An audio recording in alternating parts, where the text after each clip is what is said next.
না কেন 2024-এ লোকসভা নির্বাচনে উনি পরাস্ত হবেন এমন ধরনের মানুষেরা মানসিক প্রস্তুতি নিয়ে নিয়েছে, শুধু ইভিএম এর অপেক্ষা আছে। ইভিএম মেশিনের সামনে তারা যাবে, তৃণমূল বিজেপির বিরুদ্ধে।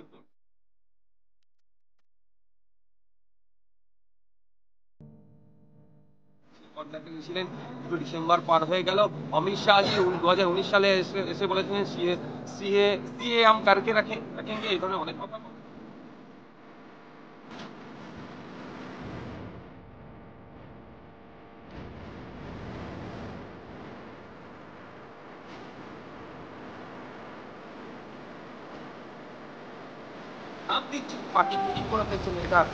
সরকারি টাকা খরচ করে কোনোভাবে এটা কাম্য নয়। প্রশাসনিক মিটিং মানে সেখানে যথেষ্ট। দেখুন, এটা হচ্ছে সিটিজেন নিয়ে বুথ কমিটির উদ্যোগে আজকে বুথের লোকদেরকে নিয়ে ব্লাড ডোনেশন ক্যাম্প আমরা করছি। এবং আপনাদেরকে এটা বলে রাখি, ফেব্রুয়ারি মাস থেকে যেহেতু উচ্চ মাধ্যমিক বাচ্চাদের পরীক্ষা হবে, সেই সময় তো আমরা মিটিং মিছিল করবো না। আমরা সমাজের প্রতি দায়বদ্ধ।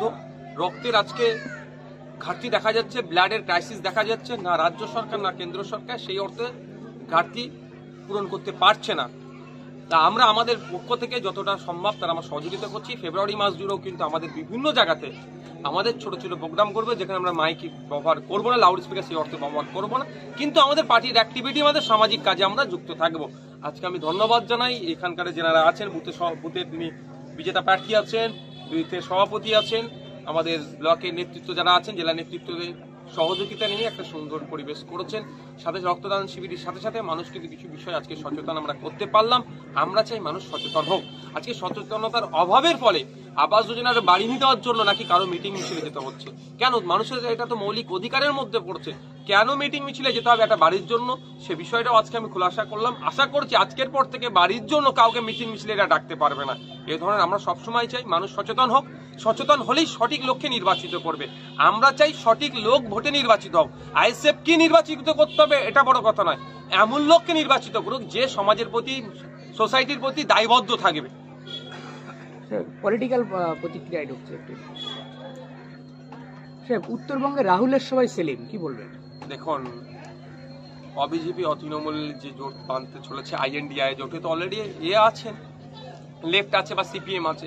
সুতরাং আইএনডিআই জোটের অন্যতম প্রধান শরিক হচ্ছেন কংগ্রেস, তারা এসেছে, সেক্ষেত্রে তাদের উপস্থিতি আছে এখানে। কিছু এটা কোনো মানে বিশাল কিছু ব্যাপার নয়, এটা তাদের অ্যালায়েন্সের মধ্যেই থেকে বলেছে বলে আমন্ত্রণ জানিয়েছে, সেই জন্য গিয়েছে। ডায়মন্ড হারবার নিয়ে অভিষেকের রিভিউ মিটিং, কি বলবেন?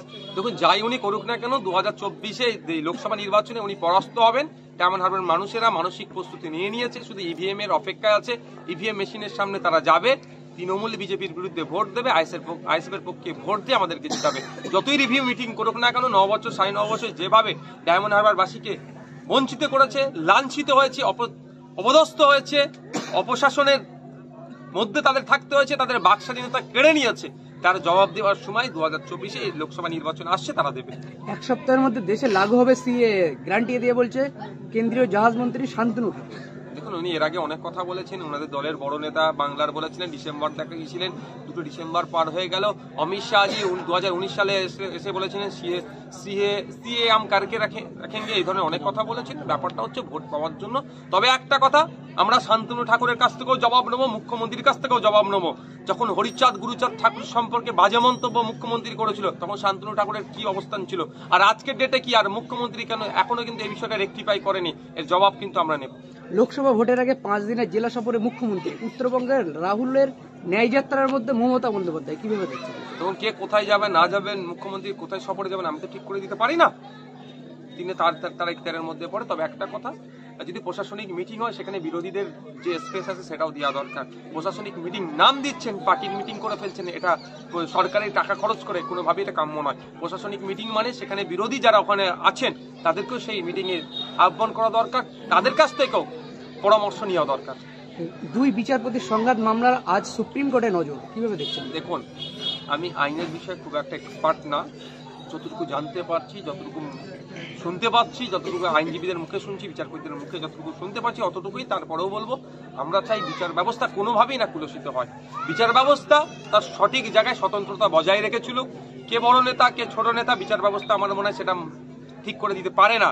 বিচার ব্যবস্থা হচ্ছে অপরাধীকে কে নির্দোষ এটার মনে হয় মানদণ্ড সেটা এটাই হবে। তাই সেই জন্যই সুমোটো সুপ্রিম কোর্ট করেছেন।